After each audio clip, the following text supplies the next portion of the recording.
আমার প্রশ্নটা পবিত্র কোরআনের সূরা আসর নিয়ে। 4টা সত্যের কথা বলা হয়েছে। ঈমান, ন্যায়নিষ্ঠ কাজ, মানুষকে সত্য ও ধৈর্যের উপদেশ দেয়া। এটা কি শুধু উপদেশ দেয়া, না নিজেও সত্যের পথে থাকা? কারণ এখানে অনুবাদটা হলো উপদেশ বা আহ্বান করা।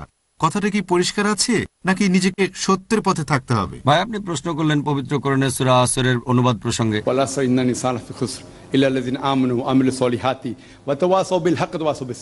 ঈমান আর ন্যায়নিষ্ঠর কাজের পাশাপাশি মানুষকে সত্যের উপদেশ দেবে, মানুষকে ধৈর্য অধ্যবসায়ের উপদেশ দেবে। এটা ওয়াতাওয়াসাউ বিল হক, এটা হক হওয়া নয়। হক হওয়ার পাশাপাশি উপদেশ দেয়া, যখন উপদেশ দেবেন তখন হক হতে হবে। এমন না যে উপদেশ দেবেন কিন্তু হক হবেন না, তাহলে হকের পথে থাকবেন, পাশাপাশি এটা ন্যায়নিষ্ঠতা। হকের পথে থাকা মানে ন্যায়নিষ্ঠতা। ঠিক, মানুষকে উপদেশ দেয়া মানে মানুষকে আহ্বান করা বেহেশতে যাওয়ার অন্যতম একটা শর্ত।